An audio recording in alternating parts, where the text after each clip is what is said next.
imaginatzen dut hauek motillo batekin Indonesiatik, bakize, eta nahi gehiago gustatzen zait Indonesia konpainia hontan pentsatuta. Baina, India hor txeukiko ezula, ez? Gordeta nahi dezunerako. India jungo nahi bait, seguro. Osea, gaina beti esateu jendek, o lo odias o lo amas, orduan deskubritu inbait si lo odio o lo amo. Bai. Hoi deskubritzeke. Ze gomendatuko zenioke, zure pareko bideatu nahi duen horbaiti? Ni gomendatuko nion, mente abierta, juteko beti aukera horrekin bidaia aldatzea da hola, ez juteko dena itxita, en plan, ni nire lehenengo bidaietan, neukan dena organizatuta, egunero ningo nun lo, ez dakize, baina, azkenen esperientziakin, juteza ikusten, leku bate bi egun gehiago gate bana, nahietelako, ez dara ezer pasatzen. Orduan, niko mendatuko nun hoi, flexibilidade puntu hoi eukitzeko. Sin cruzar los límites, adibidez, herrialde batean jotezen lehenengo gaua, igual reservatu bazu aterrizatzeko, baina gero pixkanaka berlas venir, eta adaptatzeko, ez eukitzeko beldurra jendeak initzeiteko, adibidez, Temurbek, hasiera litzazan, ostras, ze intentzio dauzka, baina gero esatetu, tampoco nos va a hacer nada, ez dugu ezer galtzen itzeiteakin, ez da? Juteko pixkat, edozen esperientzia baietz esateko asmoakin. Kontrara, zerretzen nuke gomendatuko? Que más o menos erlazionatuta daude, nien eta jungo, guain ikusita, eta de hecho nere bidaien bat enun igualingo, ez eta jungo hoxe da, dena, kriston reservauta, gaina ez naiz erlazionatuko asko bertako jendeaki bazpare, porque yo que sé, ez juteko beldurroiekin de ez dakitze pasakoan, nahiago da mutu, indeten zerbaitegatik, ez deten hain baino, ez gehatzeko con el easy, jun probatu, gaina hoi, adibidez, ez dakitze lurralde, emakumea bazea gaizki, neko nitza barroeko nire lagun batekin biak neskak bakarrik, ez genuen inungo arazoik euki. Orduan, ez juteko mentalidade horrekin, alde batetik emakumea naiz fatal, eta bestalde batetik, bakarri juteko beldurra ez da ez eukitzeko. Azkenen beti topatzezun horbait, orokorren beti dago laguntzeko prest norbait. Denbora gainera etorri zaigu jara, ezakit, zure ustez, zure kuadriakok eta zure txekoek saioa entzungo balute, bidaiatzeko grina pizuko altzitzaien? Baten egon torriko zitzaion, eta nahi bai.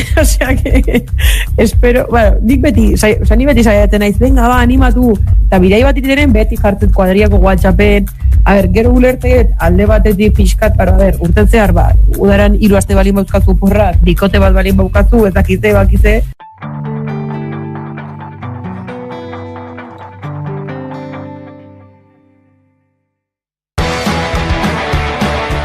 Datorren geltokian, gure landa eremuko eskualde eta tokiko garapenaz arituko gara. Eta horretarako sakana garatzen ekimena ezagutuko dugu. Bertatik, gure inguruko gobernantza ereduak, auzolanak eta sortzen diren ekimenak edukiko ditugu hizpide.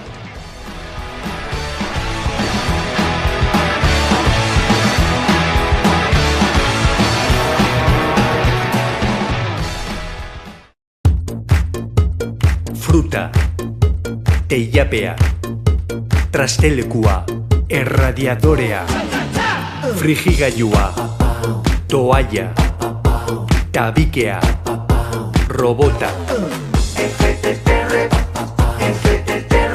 Euskaltelek FTTR dakarkizu, Fiber to the Room, munduko zuntzik aurreratuena gela bakoitzean. Euskaltel, zer nahi duzu bihar?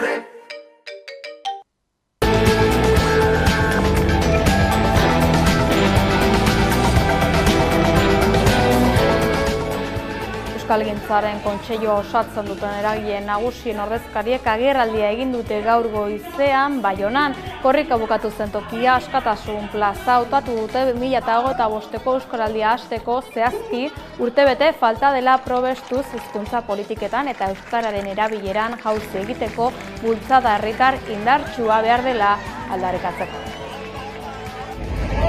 Euskararen aldeko hizkuntz politikan jauzi bat behar dela erronka horiei erantzungo bazaie. Politika publiko sendoagoak behar direla euskararen normalizazioan aurrera egingo badugu. Euskararekin dugun konpromisoa aldarrikatu dugu. Harro adierazi dugu euskaraz bizi nahi dugula, eta bagarela nor, eta euskarak ematen digula identitate hori, euskal komunitatearen parte egiten gaituela. Euskarak mugimendu indartsua behar du. Herriz herri eta auzoz auzo saretuko dena eta Euskal Herri osoa artikulatuko duena. Nazio mailako ekimen masiboak behar ditu euskarak. Denok batzen eta mugitzen gaituzten olatuak behar ditu. Eta olatu eta korronte horiek sortuko dituen aktivistak ere.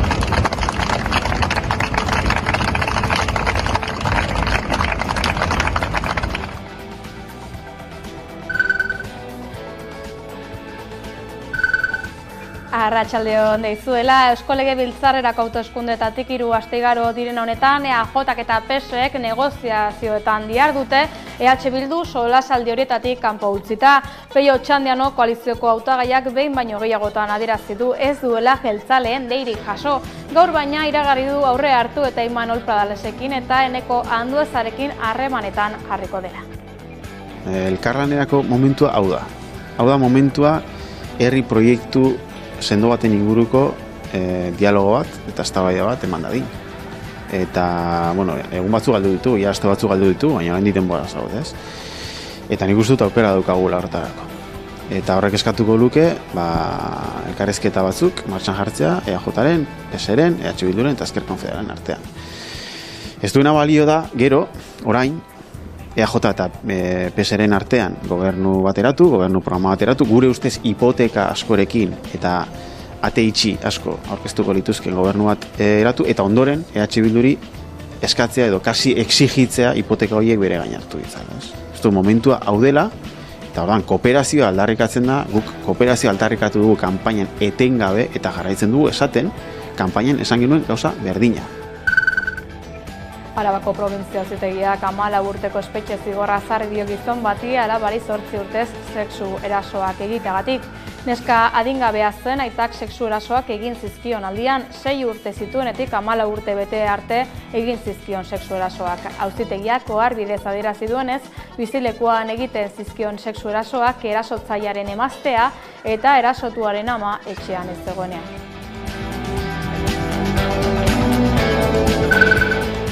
Robert Fico, Eslovakiako lehen ministroa, tirokatu dute gaur. Eslovakiako Handlova hirian gertatu da tiroketa, Bratislava hiriburutik 150 kilometrotara. Eslovakiako Ta Hiru telebistaren arabera ustezko tiroegilea atxilotu dute.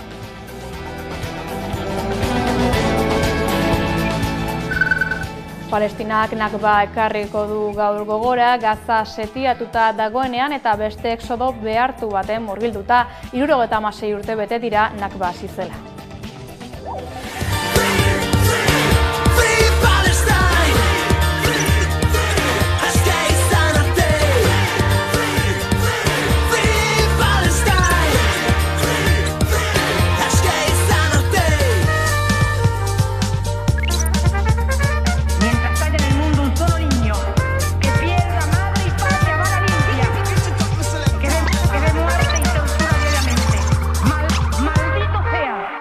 Begiak isten dizkietene, ireki baino lehen, ikusten uzten ez digutenei, antzer gertatzen den, lurrik gabeko herri galduei, herri zapalduei, sufrimendua, josia dutenei.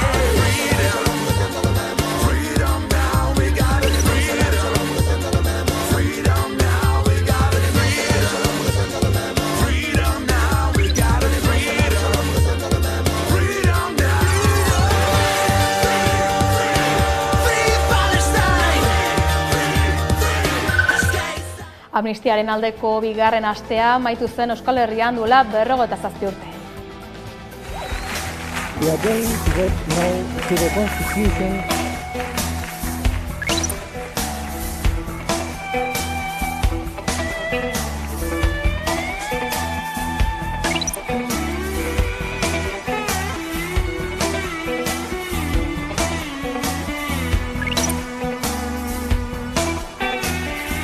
Amnistiaren alde, zigortuen alde, gu ere haiekin bat zigorpean gaude, ez dugu izaterik aske haie gabe, haiek haiekin askatuko baigara gu ere, ez dugu izateri aske haie gabe, haiekin askatuko baigara gu ere.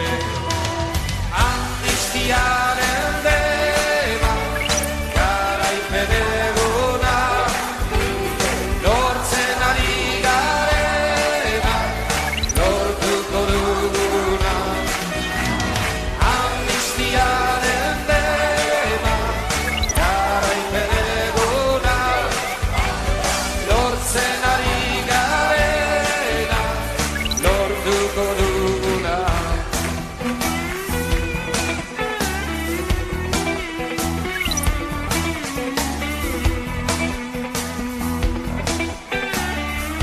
Amnistiaren temak bakea du izar, eta askatasuna oinarrizko indar, herriren abian ego eta ipar, gaur borroka duguta garaipen abian, herriren abian ego eta ipar, gaur borroka duguta garaipen abian. Amnistiaren deba, garaipen eguna, lortzen ari garena, lortuko duguna. Amnistiaren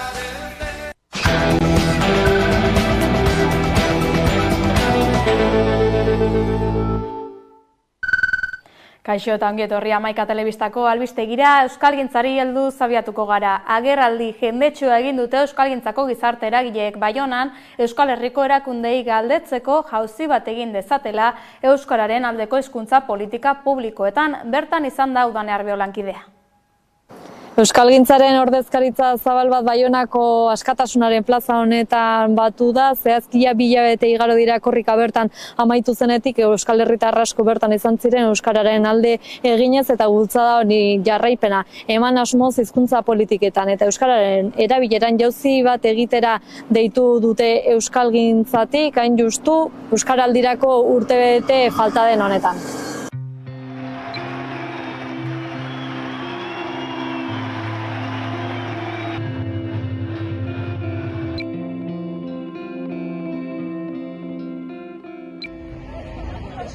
Aldeko hizkuntz politikan jauzi bat behar dela erronka horiei erantzungo bazaie. Politika publiko sendoagoak behar direla euskararen normalizazioan aurrera egingo badugu. Euskararekin dugun konpromisoa aldarrikatu dugu. Harro adierazi dugu euskaraz bizi nahi dugula eta bagarela nor, eta euskarak ematen digula identitate hori, euskal komunitatearen parte egiten gaituela. Euskarak mugimendu indartsua behar du. Herriz herri eta auzoz auzo saretuko dena eta Euskal Herri osoa artikulatuko duena. Nazio mailako ekimen masiboak behar ditu euskarak. Denok batzen eta mugitzen gaituzten olatuak behar ditu. Eta olatu eta korronte horiek sortuko dituen aktivistak ere.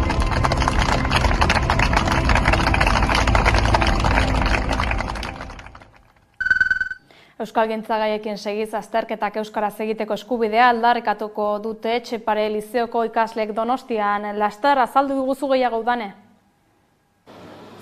Baionatik Donostiara salto eginez azterketak euskaraz kolektiboaren aldeko danborrada herrikoia egingo dute maiatzaren 17 honetan epaitegitik hasi eta bulebarrean amaituz Etxepare Lizeoko ikasle asanbladak deitutako danborrada hauxe bera. Gogoratu behar dugu gainera aurtengo korrikako omenduak azterketak euskaraz kolektiboa izan zela, baso eta brebeta euskaraz egitea aldarrikatzen 3 hamarka baino gehiagoz ari dira eta aldarrikapen horiek Donostian ere ostiral honetan entzungo ditugu. Palestinaren aldeko ekintzei begira gaur gauerdian manifestazio isila egin dute Iruñean Palestinako herria jasaten ari den genozidioa salatzeko. 11 dira azken asteetan Nafarroako zenbait herritan Palestinaren alde egin dituzten mobilizazioak. Ikasleen mugimendua zein herritar guztiak Israelen genozidioa salatzeko kalera atera dira. Atzo gauerdian manifestazio isilia egin zuten Iruñean, Palestinako herria jasaten ari den genozidioa salatzeko. Iruñeko udaletxe plazatik abiatu, kandelekin gaua argiztatu eta isilpean hiriaren erdiguneko kaleak zeharkatu dituzte Espainiako gobernuaren ordezkaritzaren aurrean manifestazioa amaitzeko. Bertan, PSOE eta Sumar alderdien gobernuari genozidioa gelditzeko urratsak ematea eskatu diete, hala nola Israelekin harreman guztiak etetea. Aste honetan ikasleek zenbait ikastetxetan itxialdiak eta elkarretaratzeak deitu dituzte ere, joan den asteko akanpaden ostean. Garrantzizkoa edo beharrezkoa ikusi genuen ere hau bigarren hezkuntzara ekartzea eta itxialdien formatuetan ekartzea. Uste dugula Palestinar herria mantentzeko eta bizirauteko modu bakarra Israelgo estatuaren suntxiketa dela eta printzipio nagusi horren baitan egiten ditugu ere itxialdi hauek. Asteburu honetan ere manifestazio nazionala deitu du Palestinarekin elkartasunak plataformak. Eraso LGTBI fobikoen berriei helduz, bi albiste ditugu, Nafarroako probintzia auzitegiak 5 urte eta hilabete bateko espetxe zigorra ezarri diogu eta 4 urteko gizonezko bati, iazko ekainaren 26an beste gazte bati labanaz eraso egin eta ura hiltzen saiatzeagatik. Eta era berean, gutxienez 28 eraso LGTBI fobiko izan ziren iaz. Araban ikusguneren txostenaren arabera gorroto diskurtsoak eta irainak izan ziren ohikoenak eta gehienek osagai homofoboak izan zituzten, etxean, lantokian, ikastetxean eta toki publikoetan jaso ziren erasoak. Araban gutxienez, 28 gertakari LGTBI fobiko eman ziren 2023an zehar ikusgune behatokiak egindako txostenaren arabera. Inoiz zenbatu diren jazoera kopururik handiena izan zen pasaden urtekoa. Hori bai, ikusgunetik aipatu dutenez, olako gertaerak salatu beharraren kontzientzia handitu dela ondorioztatu daiteke ere.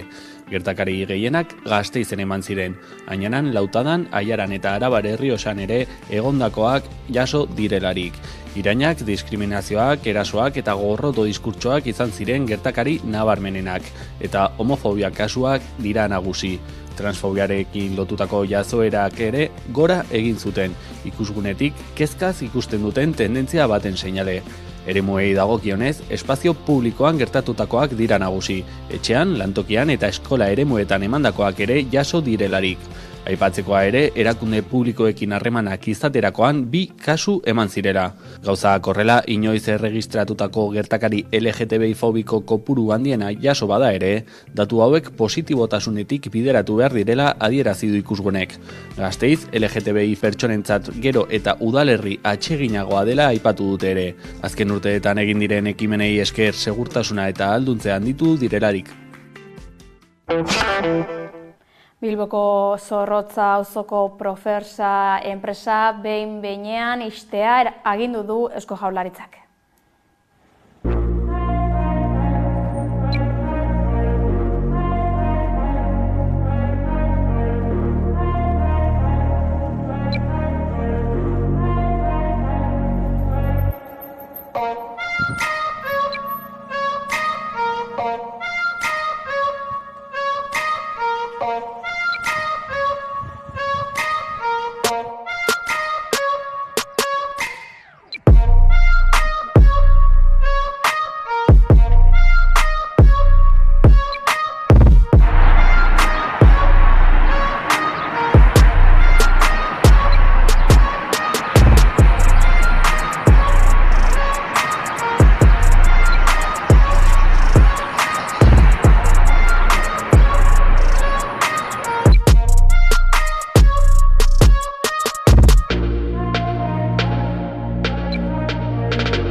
Iruñako udalak etxerik gabeko pertsonekin esku hartzeko urteko plana aurkeztu du. Kale egoeran dauden pertsonei zuzendutako lan aurreko eta lanerako programa eta zentroa martxan jartzea da Iruñeko udalak 2024ko aurre ikusita duen ekintzetako bat. Txema Mauleon gizartekintzako zinegotzi ordezkariak aurkeztu du prentsaurrekoan eta udalak 2,8 milioi euroko aurrekontua aurreikusi du horretarako. Introzentroa ekimen honek hartu duen izena lan aurreko zentro okupazionala izango litzateke. Bazterkeria handiko egoran ez dauden, baina une honetan kalean dauden profilei trebetasun eta gaikuntza profesionalak eskaintzeko. Zehazki helburua da baliabide hori guraso bakarreko familiek edo osasun mentaleko arazoak dituzten pertsonek eskuratu ahal izatea, bai eta dokumentaziorik gabeko profilek ere. Pertsona horiek zailtasun gehiago baitituzte gizarteetan lanarloko gailu normalizatuetan integratzeko. Programa que trata de dar atención a todas esas personas que por sus extremas dificultades quedan de alguna forma al margen de programas más normalizados de acceso. Programan dauden bitartean, irabazi asmorik gabeko ekoizpen jarduerak proposatuko zaizkie, Iruñeko biztanleentzat onuragarriak izango direnak. Helburua da gune hori aurten martxan jartzea. Halaber, urte honetan zehar, eguneko zentro bat abian jartzen laguntzeko aukera aztertuko da. Horrelako zerbitzu bat behar izan dezaketen etxerik gabeko pertsonei eguneko estaldura eman ahal izateko. Iruñatik Donostiara udanez zer aurkeztu du Donostiako udalak?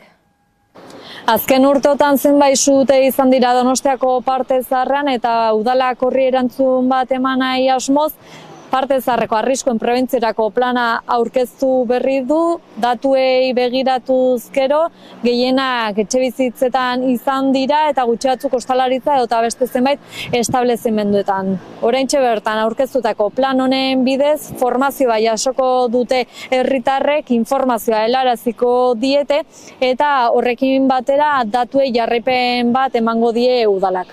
Datuak datu, 2021 batetik gaur daino, egon diren suteetatik gehienak etxe bizitzetan gertatu dira, 34, 9 ostederitza establezimentuetan eta 5 bestedako establezimentuetan, horiek dira datuak eta horrek erakusten digu guztian eragin behar degula. Ekonomia gaietan, Bilbobusek bertan bera utzi du gaurko eta biharko deitua zuen greba.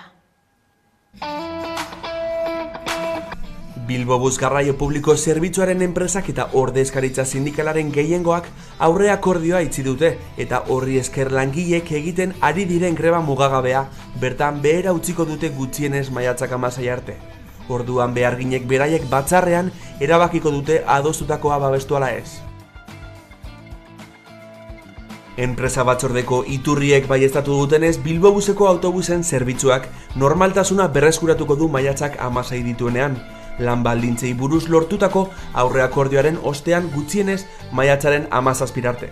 Hala, Bilbobuseko langileek apirilaren 9tik greba mugagabean batzarrean erabakiko dute akordioa onartu ala ez. Aurre akordioa Biobide enpresaren zuzendaritzak eta UGT Komisiones Obreras eta Uso sindikatuek itzi dute negoziazio mahaian. Elak ordea adostutako eduki ekonomikoak errefusatu ditu. Sindikatu abertzaleak ohar batean salatu duenez, akordioan ez da erosteko ahalmena bermatzen eta soldata igoerek Madrilek ezarritako sektore publikoaren igoerak hartzen dituzte erreferentziatzat. Aitzitik, Komisiones Obrerasek datorren maiatzaren 17an egingo diren langileen batzarretan aurre akordioaren alde bozkatzeko deia egingo die afiliatuei, adostutako agiriak plantillaren erosteko ahalmenari eusten baitio. Komisiones Obreras Euskadiko iturriek azaldu dutenez, naiz eta ez den KPI espliziturik aipatzen, soldata igoerek aurre akordioaren urteetako KPI-ei egiten die erreferentzia eta oraindik ere zehetasun batzuk idazten ari dira. Sindikatuak aitortu du aurre akordioaren edukiek ez dituela asebetetzen, baina gutxienez ez aiela txarregia iruditzen. Euskal Herriko langileen aldarriei segida emanaz, Nafarroan Navarra Biomedeko beharginek ikerketa publikoan inbertitzea eskatu dute. Gaur Nafarroako Parlamentuko Osasun Batzordeko parlamentariak Navarra Biomedera bisita egin dute. Langileek bitartean elkarretaratzea egin dute kanpoan. Navarra Biomedeko langileek Nafarroko ikerketa biomediko publikoarekiko konpromiso irmoa eskatu diote parlamentuari. Honek guztiak osasun lege berrian eta lan-hitzarmen duin batean eragina izan dezan.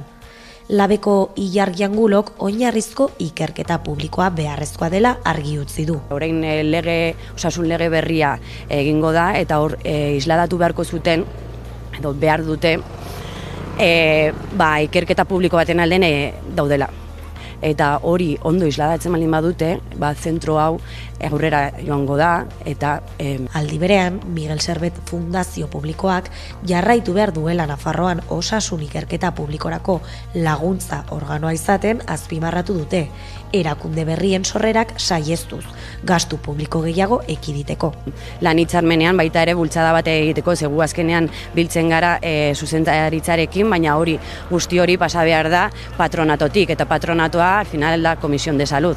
Ordean guzti hori bada dirua, haiek badute dirua, eta hemen jarri beharko zuten. Beraz, lehen lan-hitzarmena formalizatzea eta lanbaldintzako betzea eskatzen dute, bai Miguel Servet Fundazioko langileek, bai Nafarroko Osasun Plataformakoek. Kulturan, Txillida lekura itzuli dira 1980ko urteetako 10 eskultura. Artistaren mendeurrenaren arira, Eduardo Txillidaren 100 urte telefonika bildumarekin erakusketa inauguratu dute segurtasun neurri handiekin eta Espainiako erregearen bisitarekin.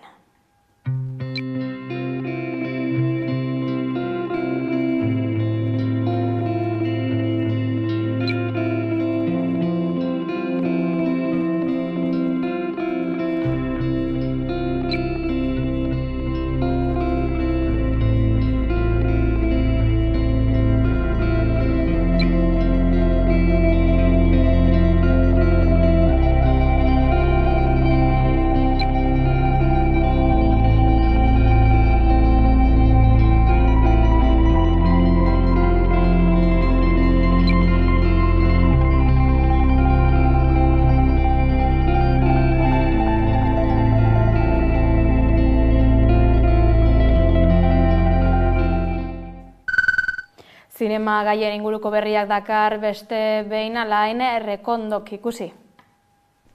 Kaixo, gaurkoan errepasatu ditugu zinean, dozkagun aukera desberdinak, estreinu berriak egon dianak eta interesgarriak iruditu zaizkitenak eta gomendagarriak. Aukera oso desberdinak, bata bestaletatik, eta gustu guztientzat aukerak daudela iruditzen zait eta aipagarria iruditzen zait.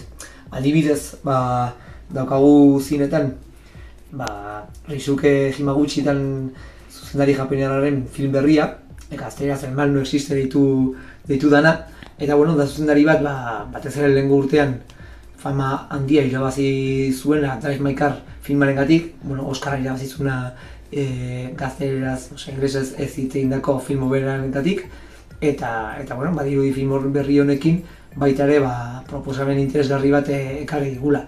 Bere aurreko lana entorno urbanita batean kokatuta zeon eta zuzendaritzak garrantzi handia ematen zion entorno urbanita hori eta kasu honetan zuzendari hau asko aldatzen dula pelikula batetik bestera eramaten digu entorno rural batea nun trama ekologista bat kontatzen digu zelan famili bat eramaten duen aurrera borroka bat bere terrenoak ez erabiltzeagatik lujuzko kanpin bat eraikitera, ez? Eta horren barruan thriller modura kontatutako historio bat eramaten digu eta zuzendari honek egiten duen bezala beti ere aitzakiz erabiltzen du tramak pertsonai oso interesgarriak idazteko eta behain arteko gatazkak kontatzeko. Orduan filme bastante luzea dana, imaginatzen dut ritmo oso pausatukoa, irudiei eta enkuadrei garrantzi handia ematen diona, eta agian ez da film frenetikoa izango, baina seguru interes handia duena.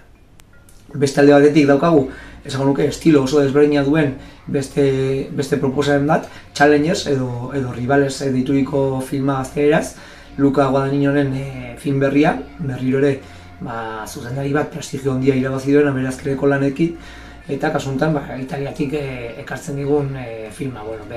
Italiarra da, nahiz eta ekoizpena estatu batekoa izan, esan dugun bezala, film oso zuzendari oso formatua izan dela, batez ere Call Me By Your Name edo Gonzanol filmaren gatik, prestigio handia irabazi duena. Kasu honetan Zendaiak protagonizatutako filma daukagu eta kirolaren entorno batean kontatutako istorioa. Alde batetik, tenis munduko lehiaketa munduren ematen digun filma, baina batez ere 3 protagonisten arteko erlazioa kontatzen duna. Bi mutil eta neska bat, eta beren arteko iruki amoroso hortan eramaten dituzten erlazioak, eta iruditu zait film oso interesgarria dena, bai hartzen dituen erabaki artistikoengatik, batez ere enkuadre oso bereziak erabaitzen ditunak, batzutan ikuslea ipiniz protagonisten buruan, inkluso teniseko pelotaren buruan edo bere lekuan, eta horrek eramaten digu esan dugun bezala erabaki artistiko oso arriskatuei, eta iruditzen zaitena zeinak interesa duena horrelako film desberdinak ikusteko proposamen interesgarria dela.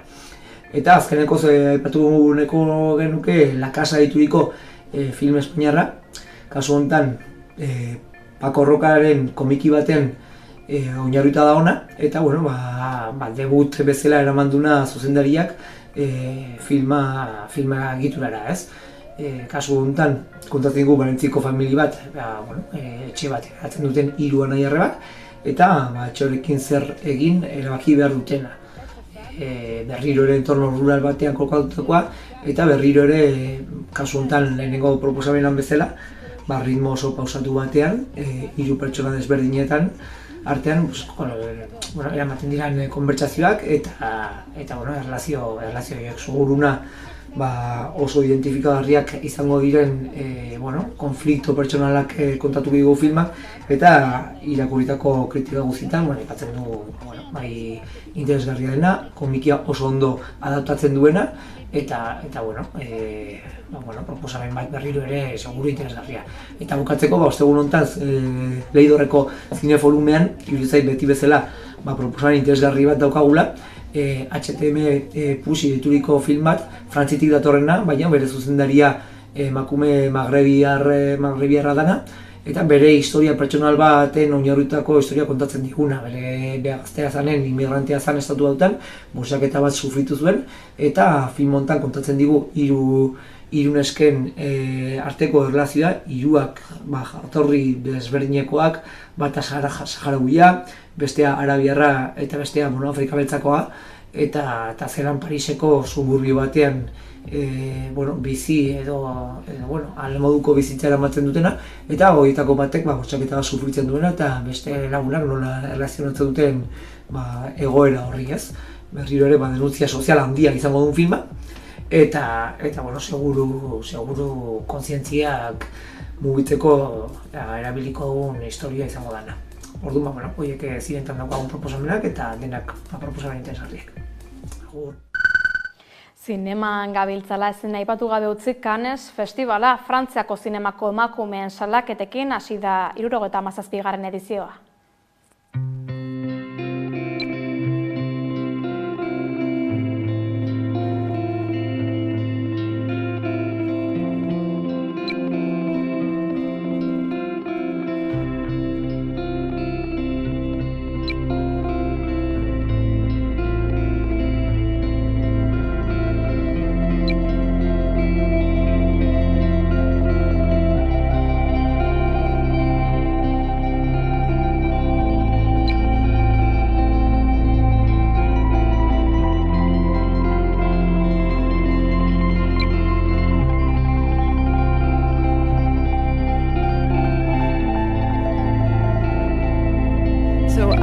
I think it's only moving everything in the correct direction to keep those lines of communication open.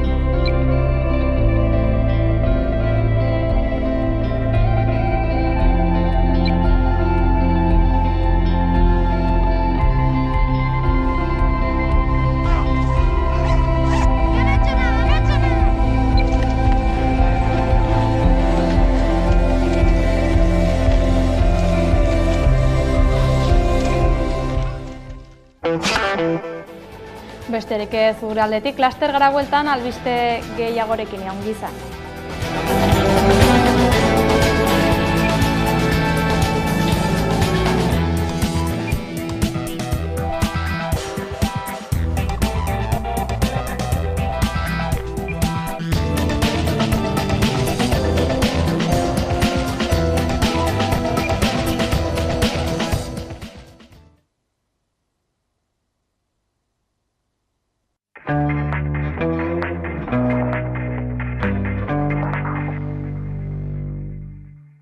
gure baserria, azken finean hori ez alda